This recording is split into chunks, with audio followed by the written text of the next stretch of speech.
అందరికీ మరణాత మహిమస్వరం కార్యక్రమం వీక్షిస్తున్న దేవుని బిడ్డలైన మీ అందరికీ వందనాలు. ప్రతిరోజు ఇదే సమయమునకు ఈ కార్యక్రమం వీక్షించి దైవాశీర్వాదములు పొందండి. ఇప్పుడు పాస్టర్ సామ్యూల్ సుందర్ రెడ్డి గారు దేవుని వాక్య వర్తమానం అందిస్తారు. శ్రద్ధగా వినండి. దేవునికి స్తోత్రము. అందరికీ మరణాత. దేవుడు అనుగ్రహించినటువంటి ఈ ప్రాముఖ్యమైన సమయములో దేవుని వాక్య భాగాన్ని చదువుకుందాము. ఆదికాండ గ్రంథము 1వ అధ్యాయము 28వ వచనము. దేవుడు వారిని ఆశీర్వదించెను. ఎట్లనగా మీరు ఫలించి అభివృద్ధి పొంది విస్తరించి భూమిని నిండించి దానిని లోపర్చుకొనుడి. మహాపరిశుద్ధుడా, మహిమగల దేవా, ప్రేమాస్వరూపి, నీ ఘనమైన నామానికి వందనాలు, స్తోత్రాలు, స్తుతులు చెల్లించుకొనుచున్నాము. అద్భుతమైనటువంటి సమయమును మాకు దానముగా ఇచ్చావు దేవా, నీకు వందనాలు. ఆశ్చర్యాన్ని కలిగించేటటువంటి నీ మాటలతో ప్రభా నాయన మా హృదయాలను సంధించమని అడుగుతూ ఉన్నాము. నీ బిడ్డలు ప్రభా ఇదిగో నీ వాక్కు కొరకు ఎదురు చూస్తూ ఉన్నారు. ఎవరికి ఏ మాటలు అవసరమై ఉన్నవో ఆ మాటలను ప్రభువా స్వయముగా మీరే మాట్లాడమని, మాటల ద్వారా ప్రభువ వారి జీవితాల్లో ఉన్నటువంటి అశాంతి అంతా తొలగిపోయి సమాధానము రావడానికి మీరే కృప చూపించుమని మాతో మాట్లాడడానికి ఇష్టపడుతూ ఉన్న నజరేయుడైన యేసు క్రీస్తు వారి శ్రేష్టమైన నామములో అడిగి వేడుకొనుచున్నాము పరమ తండ్రి, ఆమేన్. దేవనామమును మీ అందరికీ శుభములు కలుగునుగాక, ఆమేన్. చదివినటువంటి వాక్య భాగము చాలా ప్రాముఖ్యమైనటువంటి భాగము. దేవాది దేవుడు ఆశీర్వాద వచనాన్ని ఇక్కడ పలుకుతూ ఉన్నాడు. వారిని ఆశీర్వదిస్తూ ఉన్నాడు. ఎవరిని ఆశీర్వదిస్తూ ఉన్నాడు అంటే గనుక ఆదికాండ 1వ అధ్యాయము 26వ వచనాన్ని మనం పరిశీలన చేసినట్లయితే దేవుడు మన స్వరూపమందు మన పోలిక చొప్పున నరులను చేయుదము. వారు సముద్రపు చేపలను ఆకాశ పక్షులను పశువులను సమస్త భూమిని భూమి మీద ప్రాకు ప్రతి జంతువును ఏలుదురుగాకనియు పలికెను. దేవునికి మహిమ కలుగును గాక. దేవుడు ఆయన ఆలోచనకర్త గనుక ఆయన సమస్తమును కలుగజేసిన తరువాత ఆయన అంటున్నట్టు మాట ఏమిటంటే, మన యొక్క నిర్మాణము అనగా మానవుని యొక్క నిర్మాణమును ఆయన ఫామ్ చేస్తూ ఉన్నాడు. ఏ విధముగా నిర్మించాలని ఆయన అనుకుంటున్నాడంటే, ఆయన పోలిక చొప్పున నరులను చేయాలి అనేటటువంటి ఆలోచన కలిగినటువంటి దేవుడు మరి నరులను నిర్మించిన తరువాత అనగా నేలమంటితో ఆదామును నిర్మించారు. తరువాత ఆయనలోంచి అవ్వమ్మను ఏర్పాటు చేసినటువంటి దేవుడు వారిని ఆశీర్వదించినట్టుగా 28వ అధ్యాయములో మనము చూస్తూ ఉన్నాము. దేవుడు వారిని ఆశీర్వదించెను. ఎట్లనగా మీరు ఫలించి అభివృద్ధి పొంది విస్తరించి భూమిని నిండించి. చాలండి. ఫలించమని దేవుడు చెబుతూ ఉన్నాడు. రెండవదిగా అభివృద్ధి పొందమని దేవుడు చెబుతూ ఉన్నాడు. మూడవదిగా విస్తరించమని దేవుడు చెబుతూ ఉన్నాడు. దేవుడు గమనించవలసిన మాట ఏమిటంటే, ఫలించండి అనేటటువంటి మాట చాలా ప్రధానముగా చెబుతూ ఉన్నారు. ఈ అధ్యాయమును ఈ యొక్క అధ్యాయములో 28వ వచనమును మనం పరిశీలన చేస్తూ ఉన్నాం. ఆదికాండము 1వ అధ్యాయం 28వ వచనము అనగా ఫలింపునకు ఆశీర్వాదానికి గుర్తుగా ఈ యొక్క వచనము మనకు కనబడతా ఉంది. గమనించవలసినటువంటి విషయం ఏమిటంటే, జలప్రళయానికి ముందు ఈ ఆశీర్వాదం మనకు కనబడతా ఉంది. అంటే సృష్టి ప్రారంభంలో ఆశీర్వాద వచనం ఇది. ఆ తరువాత క్రమంలో పాపం విస్తరించింది, జలప్రళయం వచ్చేసింది. మరి జలప్రళయములో ఎవరు కాపాడబడ్డారు అంటే కేవలము నోవాహు కుటుంబం మాత్రమే, ఆ ఓడలోనికి వెళ్ళిన వారు మాత్రమే అనగా నోవాహు యొక్క కుటుంబం మాత్రమే రక్షింపబడినట్టుగా మనం చూస్తూ ఉన్నాము. వారు ఓడలోంచి వచ్చిన తర్వాత దేవుడు వారిని ఆశీర్వదించినట్టుగా రాయబడింది బైబిల్ గ్రంథంలో. ఒకసారి ఆశీర్వాదాన్ని కూడా మనం చూద్దాం. ఆదికాండము 9వ అధ్యాయము 1వ వచనం చదువుదాం.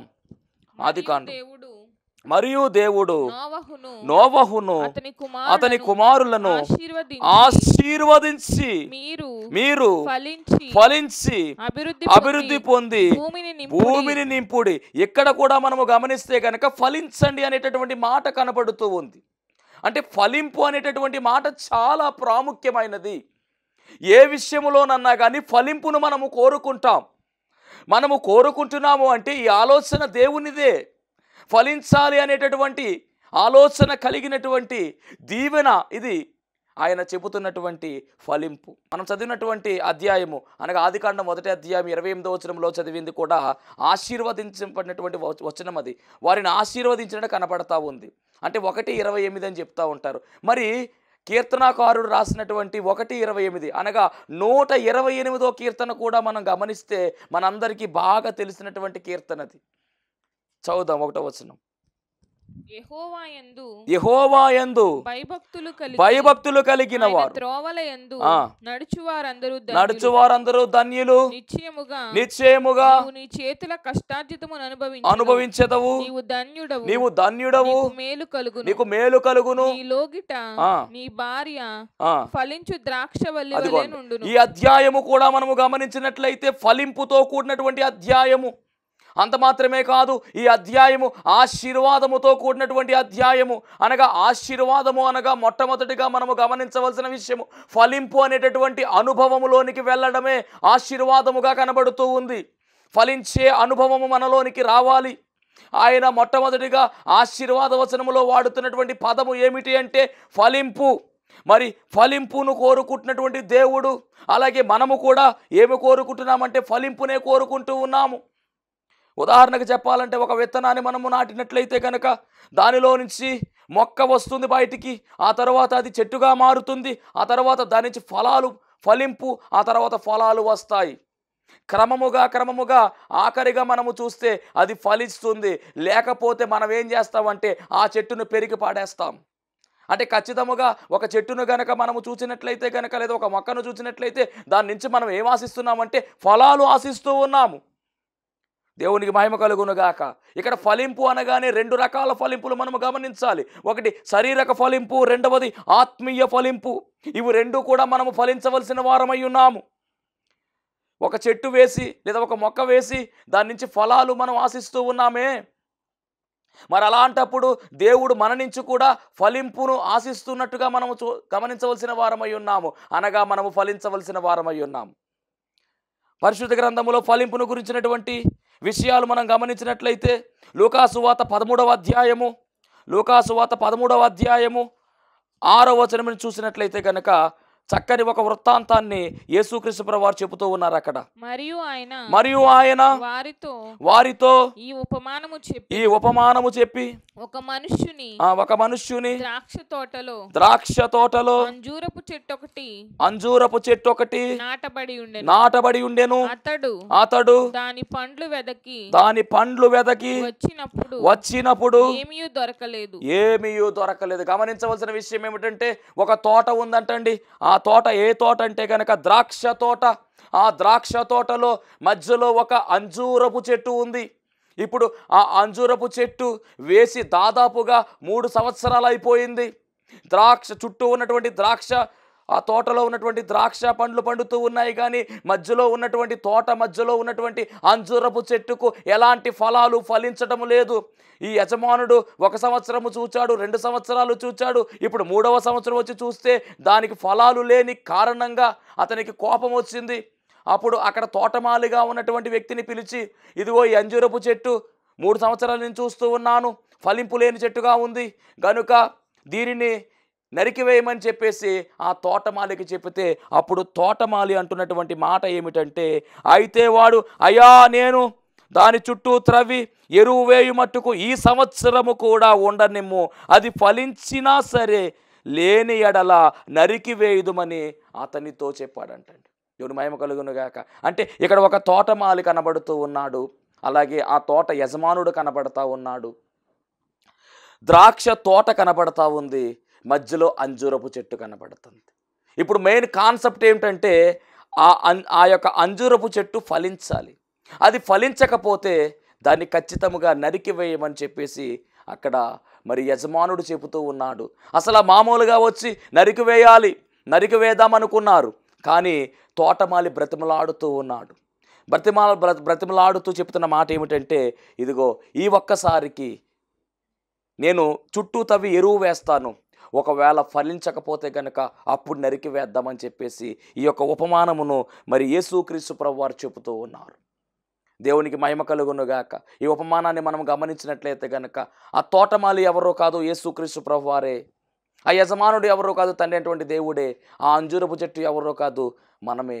సంఘము అనగా ద్రాక్ష చెట్టు, ఆ మధ్యలో ఉన్నటువంటి ఆ యొక్క అంజూరపు చెట్టు ఒక్కొక్కరిగా నిలవబడితే గనక రేపు క్రీస్తు న్యాయపీఠం ముందర మనం అందరం కూడా ఆ విధముగానే ప్రత్యక్షమవుతాం. అప్పుడు మన దగ్గర ఫలాలు లేకపోతే గనక ఖచ్చితముగా నరికివేయబడతాము. జాగ్రత్త. ఎందుకంటే దేవుని యొక్క ఆశీర్వాదం మొదటి నుంచి కూడా మీరు ఫలించాలి అనేటటువంటి ఒక ఉద్దేశము ఆయన కలిగి ఉన్నాడు. ఒక చెట్టు నాటి లేదా ఒక మొక్క నాటి దాని నుంచి ఫలాలు ఆశించి మనము అది ఫలించకపోతే నరికివేస్తాము, తీసివేస్తాము దాన్ని ఖచ్చితంగా. మరి దేవుడు కూడా ఫలాల్ని చూస్తూ ఉన్నాడు, ఫలాలు కోరుకుంటూ ఉన్నాడు. మరి ఫలిస్తున్నారా ఈరోజు? ఎలాంటి ఫలాలు ఫలించాలి అనేది కూడా పరిశుద్ధ గ్రంథములో రాయబడింది. ఫలించకపోతే నరికివేయబడేటటువంటి అంతస్తులోనికి వెళ్ళిపోతారు. ఫలిస్తే దేవుడిచ్చేటటువంటి మహోన్నతమైన అంతస్తులోనికి ఎక్కబడతారు. 2 అంతస్తులే, కానీ ఫలించే అనుభవం మనలో ఉండాలి. ఆయన ఫలాలు చూస్తూ ఉన్నాడు, ఇది గమనించాలి. అలాగే యేసుక్రీస్తు ప్రభువారు సువార్త పరిచర్యలో ఉండగా ఆయన ఇక సిలువకు దగ్గర వెళ్ళేటటువంటి ఒక వారం రోజుల ముందు ఆయన వెళుతున్నటువంటి యెరూషలేము ప్రాంతంలో వెళుతూ ఉంటే ఉదయకాల సమయంలో త్రోవ ప్రక్కన దూరంగా చూస్తుంటే ఒక అంజూరపు చెట్టు కనపడింది. ఆయన ఆకలి కొన్నట్టుగా ఆ అంజూరపు చెట్టు దగ్గరికి వెళ్ళి ఏమైనా ఫలాలు ఉంటాయేమో అని ఆయన మరి వెతికినట్టుగా, ఆ అంజూరపు చెట్టు చూడడానికేమో చాలా గుబురుగా ఉంది, ఆకులు చాలా ఒత్తుగా ఉన్నాయి. కాబట్టి ఆయన మొత్తానికి అంతా కూడా చెట్టంతా చూస్తే ఎక్కడ అంజూర పండ్లు లేవంట. అప్పుడు వెంటనే దేవుడు ఆయన యేసుక్రీస్తు ప్రభువారు వెంటనే దాన్ని శపించినట్టుగా అది వెంటనే ఎండిపోయినట్టుగా కనబడతా ఉంది. ఒకవేళ నీ జీవితంలో కూడా ఫలాలు లేకుండా ఎండిపోయేటటువంటి స్థాయిలో ఉన్నావేమో, జాగ్రత్త. హెచ్చరిస్తూ ఉన్నాడు దేవుడు. ఫలించాలి ఖచ్చితంగా మనమందరం కూడా. దైవ జనాంగమా, మనము గమనించవలసిన మాట ఏమిటంటే మనము ఫలించవలసిన వారమై ఉన్నాము. ఫలించేటటువంటి అనుభవములోనికి మనమందరము కూడా వెళ్ళాలి. ఎందుకు అంటే కనుక యోహాను సువార్త 15వ అధ్యాయం 1వ వచనములో రాయబడిన మాట, నా తండ్రి వ్యవసాయకుడు అని ఆయన చెబుతూ ఉన్నాడు. చదువుదాం. యోహాను సువార్త 15వ అధ్యాయం 1వ వచనము, నేను నిజమైన ద్రాక్షావల్లిని, నా తండ్రి వ్యవసాయకుడు. అదిగోండి, నాలో ఫలింపని ప్రతి తీగెను ఆయన తీసి పారవేయును. అంటే ఇక్కడ గమనించవలసిన విషయం ఏమిటంటే యేసుక్రీస్తు ప్రభువారు ద్రాక్షావల్లితో పోల్చబడుతూ ఉన్నారు. మనము దేనితో పోల్చబడుతున్నామంటే ఆ ద్రాక్షావల్లిలో ఉన్నటువంటి తీగలతో పోల్చబడుతూ ఉన్నాము. తండ్రి అయినటువంటి దేవుడు వ్యవసాయము చేసేటటువంటి ఒక రైతుగా కనపడతా ఉన్నాడు. ప్రభువే ద్రాక్షావల్లి అయితే యేసయ్యే ద్రాక్షావల్లితో పోల్చబడతా ఉంటే మరి మనము కూడా ద్రాక్షావల్లిలో ఉన్నటువంటి తీగలతో పోల్చబడుతూ ఉంటే మనము ఏమవ్వాలంటే కనుక ఫలించవలసిన వారమై ఉన్నాము. ఫలించకపోతేనట తీసివేసి బయట పారవేస్తాడంట. కాబట్టి మరి అలాంటి పరిస్థితి రాకూడదంటే మొదటి నుంచి కూడా దేవుడు చెప్తున్న మాట, మీరు ఫలించండి. ఫలిస్తున్నావా? మరి ఈరోజు ఫలాలు వస్తున్నాయా, రావట్లేదని అడుగుతున్నాడు. దేవునికి మహిమ కలుగునుగాక. 5వ వచనం చదువుతాం. ద్రాక్షావల్లిని నేను, తీగలు మీరు. ఎవడు నా యందు నిలిచియుండునో, నేను ఎవనయందు నిలిచియుందునో వాడు బహుగా ఫలించును. నాకు వేరుగా ఉండి మీరేమీ చేయలేరు. ఏమంటే ఇక్కడ గమనించవలసిన మాట ఏమిటంటే మనం ఎలా ఫలించాలి అంటే కనుక మనము ఆయన యందు నిలిచి ఉండాలి. అలా నిలిచి ఉంటే ఆయన మన యందు నిలిచి ఉంటాడు. అప్పుడు మనం బహుగా ఫలిస్తాం. బహుగా ఫలిస్తే వచ్చే లాభము ఏమిటి అంటే కనుక 8వ వచనములో ఉంది, బహుగా ఫలించడం వలన, మీరు బహుగా ఫలించుట వలన నా తండ్రి మహిమపరచబడును.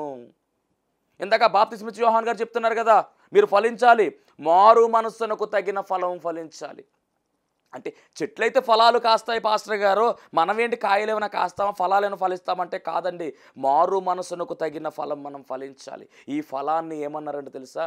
ఆత్మఫలం అన్నారు. ఈ ఆత్మ ఫలము మనలో ఉండాలి. ఈ ఆత్మ ఫలము యేసుక్రీస్తు ప్రభువారిలో ఉన్నటువంటి ఫలము, ఆ ఫలము మనలో కూడా ఉండాలి. ఎందుకంటే ద్రాక్షావల్లిగా ఉన్నటువంటి యేసయ్యలో ఈ ఫలము ఉంది. ఆ ఫలము ఆయన బిడ్డలుగా ఉన్నటువంటి మనలో, లేదా ఆ ద్రాక్షావళిలో తీగలుగా ఉన్నటువంటి మనలో కూడా ఆ ఫలము ఉండవలసినదై ఉన్నది. ఎందుకంటే యేసుక్రీస్తు ప్రభువారికి మనము అంటు కట్టబడి ఉన్నాము. ఆయనలో ఉన్న లక్షణాలన్నీ కూడా మనలోనికి రావలసినదే. అందుకని గలతీ పత్రిక ఈ ఫలం ఏమిటంటే, గలతీ పత్రిక 5వ అధ్యాయము 22వ వచనాన్ని గమనించినట్లయితే, అయితే ఆత్మ ఫలమేమనగా ప్రేమ, సంతోషము ఉందా? ఇది ప్రేమ, 2 సంతోషం, 3 సమాధానం, 4 దీర్ఘశాంతం, 5 దయాళుత్వం, 6 మంచితనం, 7 విశ్వాసం, 8 సాత్వికం, ఆశా నిగ్రహం, 9 ఈ 9 లక్షణాలతో కూడినటువంటి ఈ ఫలం ఏదైతే ఉందో ఆ ఫలాన్ని ప్రతి క్రైస్తవుడు కూడా ఫలించాలి. యేసుక్రీస్తు ప్రభువారిని కలిగిన ప్రతి ఒక్కరూ కూడా ఈ మారు మనసునకు తగిన ఫలం ఇదే. ఈ లక్షణాలన్నీ కూడా మనలో ఉండాలి. అలా ఉంటే మనము ఫలించినటువంటి వారం అవుతాం. దేవునికి మహిమ కలుగునుగాక. ఈ ఆత్మ ఫలాన్ని దేవుడు కోరుకుంటూ ఉన్నాడు. ఎలా ఫలించాలో పరిశుద్ధ గ్రంథము స్పష్టంగా సెలవిస్తూ ఉంది. ఎలా ఫలించాలి అంటే గనక మనము ఆయన యందు నిలిచి ఉండాలంట. ద్రాక్షావళిని నేను, తీగలు మీరు. ఎవడు నా యందు నిలిచియుండునో, నేను ఎవని యందు నిలిచియుండునో వాడు బహుగా ఫలించును. కాబట్టి మనం అందరము కూడా ఆయన యందు నిలిచి ఉండాలి. మానవునికి ఉండనటువంటి లక్షణమే. నిలిచి ఉండలేడు మానవుడు. కానీ దేవుడు అంటున్నాడు కదా, నువ్వు నిలిచి ఉండాలి. ఒక కార్యము జరగాలి అంటే గనక నీవు నిలిచి ఉండాలి. ఏదైనా అద్భుతము జరగాలి అంటే గనక నీవు నిలిచి ఉండాలి. నీ జీవితంలో మహత్ కార్యాలు జరగాలన్నా, అద్భుతాలు జరగాలన్నా, ఆశ్చర్య కార్యాలు జరగాలన్నా, మహిమ కార్యాలు జరగాలన్నా, నీ జీవితము బాగుపరచబడాలన్నా కానీ నీవు నిలిచి ఉండాలి. ఆయన మాట యందు నిలిచి ఉండాలి, ఆయన యందు నిలిచి ఉండాలి, ప్రార్థనలో నిలిచి ఉండాలి, మందిరములో నిలిచి ఉండాలి. ఇంతలా నిలిచి ఉంటే అప్పుడు నీ జీవితంలో ఫలింపు వస్తుంది. దేవునికి మహిమ కలుగునుగాక. మరి మానవుడు నిలిచి ఉండగలడా అంటే నిలవలేడే. దుష్టిని ఆలోచన చొప్పున నిలవక, పాపుల మార్గం నిలవక అంటా ఉంటాడు కీర్తనాకారుడు. దేవుని మహిమ కలుగునుగాక. దుష్టుల ఆలోచన చొప్పున నడవకూడదు అంటున్నారు, పాపుల మార్గం నిలవకూడదు అంటున్నారు. మరి ఎక్కడ ఉండాలి? ఎవరి ఆలోచన చొప్పున మనం నడవాలంటే దేవదేవుని యొక్క ఆలోచన చొప్పున నడవాలి. ఆయన మార్గములో నిలిచి ఉండాలి. ఆయన యందు నిలిచి ఉన్నట్లయితే ఆయన కూడా మన యందు నిలిచి ఉంటాడు. అప్పుడు మనం బహుగా ఫలిస్తాం. అంటే ఇప్పుడు ఈరోజు ఫలించాలంటే దేవుడు చెబుతున్నటువంటి సూత్రం ఏమిటంటే మనము ఆయన యందు నిలిచి ఉండాలి. దేవుని మహిమ కలుగునుగాక. ఈ నిలిచి ఉండడంలో గమనించవలసిన మాట ఏమిటంటే, ఆయన యందు నిలిచి ఉండడంలో కొన్ని విషయాలు పరిశుద్ధ గ్రంథంలో దేవుడు రాయించి పెట్టాడు. 1 యోహాను పత్రిక 3వ అధ్యాయం 24వ వచనం. అంటే మనం ఫలించాలంటే నిలిచి ఉండాలి. అసలు దేని యందు నిలిచి ఉండాలో చూద్దాం ఒకసారి. 1 యోహాను పత్రిక 3వ అధ్యాయం 24వ వచనము. ఆయన ఆజ్ఞలను గైకొనువాడు ఆయన యందు నిలిచియుండును, ఆయన వాని యందు నిలిచియుండును. అంటే ఎవరైతే దేవుని ఆజ్ఞలు గైకుంటారో, అనగా ఎవరైతే దేవుని మాట వింటారో, ఎవరైతే దేవుని మాటను అనుకరిస్తారో, ఎవరైతే దేవుని మాట చొప్పున నడుచుకుంటారో, అప్పుడంట ఆయన యందు అలా విన్నటువంటి వారు, నడుచుకునేవారు నిలిచి ఉంటారు. ఆయన కూడా వారి యందు నిలిచి ఉంటారు. అప్పుడు ఏం జరుగుతుందంటే, ఆయన మన యందు నిలిచి ఉన్నాడని ఆయన మనకు అనుగ్రహించిన, దేవునికి మహిమ కలుగునుగాక. ఏదేమైనప్పటికీ ఈ నిలిచి ఉండడం వల్ల ఏం జరుగుతుందంటే, అంటే మనము నిలిచి ఉంటే, ఆయన నిలిచి ఉంటే అప్పుడు మనం ఫలించడం మొదలు పెడతాం. ఎవరు నా యందు నిలిచి ఉండునో, నేను ఎవరి యందు నిలిచి ఉండునో వారు బహుగా ఫలించును అన్నారు కదా. కాబట్టి మొట్టమొదటిగా ఆయన ఆజ్ఞలను అనుసరించే వారముగా మనం ఉన్నట్లయితే ఖచ్చితంగా మనం ఆయన యందు నిలిచి ఉంటాం. ఇది మొదటి సూత్రం. ఇక రెండవ సూత్రం ఏమిటంటే, ఇంకా మనం దేని యందు నిలిచి ఉండాలో చూద్దాం. అదే 1 యోహాను పత్రిక 4:16 చూద్దాం. 4:16.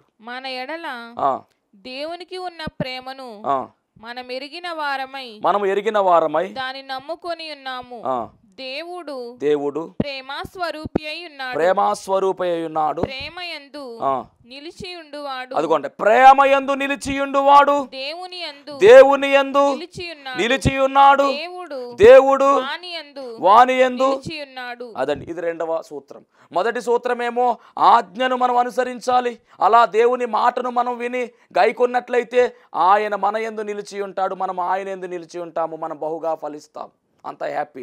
రెండవది ఏమిటంటే ప్రేమ యందు నిలిచి ఉండాలి. అవును, క్రీస్తు ప్రేమ యందు మనము నిలిచి ఉంటే గనుక ఆయన మన యందు నిలిచి ఉంటాడు, అప్పుడు మనం బహుగా ఫలిస్తాము. ఇది రెండవది. ఇక మూడవది మనం గమనించినట్లయితే గనుక యోహాను సువార్త 6వ అధ్యాయము 56వ వచనములో రాయబడిన మాట. యోహాను సువార్త 6వ అధ్యాయము 56వ వచనము. నా శరీరము తిని నా రక్తము త్రాగువాడు నా యందును నేను వాని యందును నిలిచియుందుము అని చెప్తున్నారు. అంటే ఎవరైతే సంస్కార కార్యక్రమము చేస్తున్నారో, ఎవరైతే ప్రభు సంస్కారము కార్యక్రమములో మరి వారు పొందుకుంటున్నారో, అనగా ఆయన శరీరమును ఆయన రక్తమును మరి భుజించి పానము చేస్తున్నారో, వారు కూడా ఆయన యందు నిలిచి ఉంటారు, ఆయన వారి యందు నిలిచి ఉంటారు. అప్పుడు మొత్తం మీద బహుగా ఫలించడానికి అవకాశం ఉంటుంది. అంటే ఫలించడానికి ఇవన్నీ కూడా ఏమిటంటే గనక సూత్రాలుగా ఉన్నాయి. ఆయన ఆజ్ఞలను మనం పాటించవలసిన వారమై ఉన్నాము, ప్రేమయందు నిలిచి ఉండవలసిన వారమై ఉన్నాము. అంత మాత్రమే కాదు, మూడవదిగా ఆయన శరీర రక్తాలను మనము భుజించి పానము చేసినట్లయితే ఆయన యందు మనము నిలిచిన వారం అవుతాం. దేవునికి మహిమ కలుగునుగాక. ఇంకను మనం బాగా గమనించినట్లయితే విశ్వాసమందు మనం నిలిచినట్లయితే గనక మనం బహుగా ఫలిస్తాము. అప్పుడు ఖచ్చితంగా దేవుని ఆశీర్వాదం మన మీదకి వస్తుంది. ఇక ఆఖరిగా మనం గమనించినట్లయితే కనుక యోహాను సువార్త 8:31 చూద్దాం. యోహాను సువార్త 8:31. కాబట్టి యేసు తనను నమ్మిన యూదులతో మీరు నా వాక్యమందు నిలిచిన వారైతే నిజముగా నాకు శిష్యులయ్యుండి సత్యమును గ్రహించెదరు. చాలండి. మరి ఆయన వాక్యమందు మనము నిలిచిన వారమైతే మనము ఆయనకు శిష్యులుగా మార్చబడుతున్నాము, సత్యమును గ్రహిస్తూ ఉన్నాము. ఏదేమైనప్పటికీ మరి దేవుని వాక్యమందు కూడా మనము నిలిచి ఉండాలి, విశ్వాసమందు మనము నిలిచి ఉండాలి. అంత మాత్రమే కాదు, మరి ఆయన యొక్క ఆజ్ఞలను మనము గైకొనే వారముగా మనము నిలిచి ఉండాలి, ప్రేమయందు నిలిచి ఉండాలి. శరీర రక్తములను మనము మరి ఆ యొక్క శరీరమును భుజించి రక్తమును పానము చేయడానికి కూడా మనం నిలిచి ఉండాలి. టోటల్గా ఆయన యందు మనము నిలిచి ఉంటే ఖచ్చితముగా మనం ఫలిస్తాము. మనం ఫలిస్తే తండ్రి మహిమపరచబడతారు. మరి ఇలాంటి ఫలించే అనుభవంలోనికి మనం వెళ్ళవలసిన వారమై ఉన్నాము. ఇలాంటి అనుభవమును మనము కలిగి ఉండవలసిన వారమై ఉన్నాము. దేవుని మహిమ కలుగునుగాక. అంత మాత్రమే కాదండి, ఎవరైతే వాక్యమందు నిలిచి ఉంటారో వారు దేవునికి ఏమవుతున్నారంటే యేసుక్రీస్తు ప్రభువు వారికి శిష్యులైపోతూ ఉన్నారు. అవును, మనము ఆయనకు శిష్యులుగా మారవలసిన వారమై ఉన్నాము. ఎందుకు అంటే కనుక ఒక్కడే అని చెప్పబడ్డారు. ఆ ఒక్క గురువు ఎవరు అంటే కనుక యేసుక్రీస్తు ప్రభువారే. యేసుక్రీస్తు ప్రభువారు లాంటి గురువు ఈ ప్రపంచంలో ఎవ్వరూ లేరు. ఈ గురువుకున్నటువంటి లక్షణాలు చాలా ఘనమైనటువంటి లక్షణాలు ఉన్నట్టుగా పరిశుద్ధ గ్రంథము చాలా స్పష్టంగా సెలవిస్తూ ఉంది. కాబట్టి అలాంటి గురువుకు మనము శిష్యులుగా మారాలి అంటే గనుక ఆయన వాక్యమందు మనము నిలిచి సత్యమును మనము కట్టుకుంటూ ముందుకు వెళ్ళవలసిన వారమై ఉన్నాము. ఏదేమైనప్పటికీ ఆయన యందు మనము నిలిచి ఉంటే మనం బహుగా ఫలిస్తాము. బహుగా ఫలించడం వలన తండ్రి మహిమపరచబడతారు. అలా మనం బహుగా ఫలించేటటువంటి ధన్యత దేవదేవుడు మనందరికీ సమృద్ధిగా అనుగ్రహించునుగాక. ఆమేన్. మహోన్నతుడానికి వందనాలు, స్తోత్రాలు, స్తుతులు చెల్లించుకొనిచున్నాం. ప్రాముఖ్యమైన సమయంలో ప్రభువా ఫలించమని ప్రభువా నాయన నీ లేఖనము ద్వారా మీరు సెలవిస్తూ ఉన్నారు. అవును, ఫలించకపోతే ప్రభువా నాయన ఇదిగో తండ్రి మరి అగ్నిలోనికి ప్రభువా నాయన ఆ యొక్క పెరికివేసి అగ్నిలో పరవేస్తానటువంటి మాటను తండ్రి మీరు తెలియచేశారు. కానీ ఫలిస్తే బహుగా ఫలించడం వలన మీరు మహిమపరచబడతారనే మాటను కూడా తండ్రి మేము ఈరోజు విని ఉన్నాము. ఎలా ఫలించాలో తండ్రి మీరు మాట్లాడిన ప్రతి మాటను జ్ఞాపకం పెట్టుకుని తండ్రి ఇదిగో బహుగా ఫలించే కృపను బిడ్డలు పొందుకోవడానికి సహాయము దయచేయమని, వారి కష్టాలను, నష్టాలను, కన్నీటిని, బాధను, వేదనను అన్ని తొలగించి సంతోష సమాధానములు బిడ్డకు దయచేయమని యేసు నామములో అడుగుచున్నాం పరమ తండ్రి. ఆమేన్. అందరికీ మరణాత. దేవునికి స్తోత్రం అండి. అమ్మగారికి అయ్యగారికి వందనాలండి, సంగతులకు వందనాలండి. దేవుడు ఎంతో మేలు, చాలా చాలా మేలు చేసాడండి. అలాగే మరి ఇంకా తర్వాత చాలా విషయాల్లో కూడా దేవుడు చాలా మేలు చేసేటండి. మా పిల్లల విషయంలో, మా విషయంలో. నేను మా మనవరాలేమో 10వ తరగతి పరీక్షలు పాస్ అయిందండి. అలాగే మా మనవడు కూడానండి ఓడలో చదువుతున్నాడు. ఆ చదువు కూడా అన్ని చక్కగా మార్కులు, ఆ బిడ్డ కూడా బాగా పాస్ అయ్యాడండి. మరి నా కంటి విషయంలో కూడా, ఆపరేషన్ విషయంలో కూడా దేవుడు సహాయం చేసాడండి. మరి ఇంకా మరి ఎన్నో మేలు, చాలా చాలా మేలు చేసాడు. చెప్పుకోవాలని దేవుని మేలు చేసాడండి. దేవునికి వందనాలని. మరి దేవుడి సాక్ష్యం దీవించను గాక. దేవునికి స్తోత్రం. మరి సత్యమణి గారు చెప్పినటువంటి సాక్ష్యాలు, 3 సాక్ష్యాలు కూడా మరి శాలకు వచ్చిన తర్వాత దేవుడు జరిగించినటువంటి కార్యాలు, కంటి విషయమే, ఆపరేషన్ విషయంలో చాలా అద్భుతాన్ని దేవుడు జరిగించడం జరిగింది. క్షేమకరంగా మరి దీన కుమార్తెకు ఆపరేషన్ జరిగింది. అలాగే మరి కన్ను కూడా చాలా బాగా చక్కగా సెట్ అయినట్టుగా మరి సాక్ష్యం చెప్తూ ఉన్నారు. అలాగే మరి లాస్ట్ విషయంలో అనగా మనవరాల విషయంలో, అలాగే మనవడి విషయంలో కూడా, చదువుల్లో ఇద్దరి విషయంలో కూడా దేవుడు గొప్ప విజయాలు ఇచ్చాడు. దేవుడు నామానికి మహిమ కలుగును గాక. ఈ సాక్ష్యాన్ని దేవుడు దీవించి ఆశీర్వదించును గాక. ఆమేన్. మరణాత మహిమ స్వరం అనేటటువంటి ఆధ్యాత్మిక టీవీ కార్యక్రమాన్ని వీక్షిస్తున్నటువంటి మీ అందరికీ కూడా నా ప్రత్యేకమైన వందన మరణాత తెలియజేస్తూ ఉన్నాను. దేవుడు అనుగ్రహించినటువంటి ఈ కార్యక్రమం ద్వారా మీరందరూ కూడా ఎన్నో మేలులు పొందుకున్నట్టుగా మరి మేము వింటూ ఉన్నాము. అందరూ కూడా ఫోన్ కాల్ చేస్తూ ఉన్నారు. ప్రార్థన అవసరతలో ఉన్న వారందరూ కూడా ఫోన్ చేసి ప్రార్థన చేయించుకుంటున్నారు. చాలా సంతోషము. అందరూ కూడా మేలు పొందుకున్నట్టుగా మరి మీరు తెలియజేస్తున్న సమాచారం బట్టి మేము చాలా సంతోషిస్తూ ఉన్నాము. ఈరోజు ఒక ప్రత్యేకమైనటువంటి అంశాన్ని మీతో మాట్లాడాలని నేను మీ ముందుకు వచ్చి ఉన్నాను. అదేమిటంటే, దేవుడు తన మహాకృపను బట్టి సేవా పిలుపు నాకు ఇచ్చి అన్నిటినీ విడిచిపెట్టి తను రమ్మనడం జరిగింది. మరి ఆయన ఇచ్చినటువంటి పిలుపును అంగీకరించి ఆయన సేవకు నేను వ్యాపారాన్ని గట్ట అన్ని విడిచిపెట్టి వచ్చాను. ఆ వచ్చినది మొదలుకొని ఈ దినం వరకు చక్కని సేవా పరిచర్యను దేవుడు జరిగించుకుంటూ ఉన్నాడు. చూస్తున్నటువంటి ఈ యొక్క ఈ షెడ్లో మేము ప్రతి శనివారం కూడా స్వస్థత ప్రార్థనలు అనగా శాల కార్యక్రమాన్ని జరిగిస్తూ ఉన్నాము. 1 సంవత్సర కాలం పాటు ఎలాంటి అడ్డు ఆటంకం లేకుండా చక్కని రీతిలో మరి ఈ శాల కార్యక్రమం జరుగుతూ ఉంది. దీని యజమానుడు మరి ఎలాంటి అద్దె కూడా మన నుంచి తీసుకోకుండా మరి ఫ్రీగానే ఈ కార్యక్రమాన్ని జరిగించుకోవడానికి ఆయన ఇచ్చి ఉన్నారు. కానీ ఇప్పుడు ఒక సమస్య వచ్చింది. అదేమిటంటే, కొన్ని కారణాల వల్ల ఈ యొక్క షెడ్ని అమ్మకానికి పెట్టారు. మరి ఈ యొక్క క్లిష్టమైనటువంటి పరిస్థితుల్లో మనము తీసుకుంటే ఈ షెడ్ తీసుకోవాలి, లేకపోతే బయటకు వెళ్ళవలసిన పరిస్థితి వచ్చేసింది. మరి తీసుకుందామని ప్రయత్నం చేస్తున్నాము. ఆశ అయితే మాకుంది, కానీ లక్షలాది రూపాయలు ఖర్చు అవుతుంది. కాబట్టి మా దగ్గర ఎలాంటి డబ్బు లేదు. అన్నీ విడిచిపెట్టి రావడంతో సేవ కొత్తగా ప్రారంభించిన సేవ కాబట్టి తీసుకోవాలనుకుంటున్నా కానీ ఇబ్బంది పడుతూ ఉన్నాము. ఇక్కడ ప్రార్థన కంటిన్యూగా జరగాలి అంటే కనుక ఖచ్చితంగా మరి ఈ కార్యక్రమాన్ని వీక్షిస్తున్నటువంటి మీ అందరూ కూడా మీ ప్రోత్సాహాన్ని అందించినట్లయితే ఈ ప్రార్థన ఆగకుండా ఖచ్చితంగా ముందుకు కొనసాగుతుంది. కనుక మరి ఈ కార్యక్రమాన్ని వీక్షిస్తున్న మీ అందరూ కూడా ఈ దీన సేవకుని యొక్క సేవను గుర్తించి దయచేసి మీ హృదయాన్ని గనక ఆ దేవుడు ప్రేరేపించినట్లయితే ఖచ్చితముగా మీరందరూ కూడా స్పందించవలసిందిగా, మీ యొక్క చేయూతను మాకు అందించవలసిందిగా ప్రభు పేరు తెలియజేస్తూ ఉన్నాము. మా ఫోన్ నెంబర్లో టీవీ స్క్రీన్ మీద మరి ప్లే అవుతూ ఉంది ఫోన్ నెంబరు. ఆ నెంబర్కి ఫోన్ చేయండి. స్వయంగా నేనే మాట్లాడతాను. ఆ తర్వాత మరి మా ఫోన్పే కానీ గూగుల్ పే కానీ చేసి ఈ యొక్క సేవను ప్రోత్సహించవలసిందిగా ప్రభు పేరు మీ అందరికీ తెలియజేస్తూ ఉన్నాను. దేవుడు మిమ్మల్ని బహుగా ఆశీర్వదించును గాక. ఆమేన్.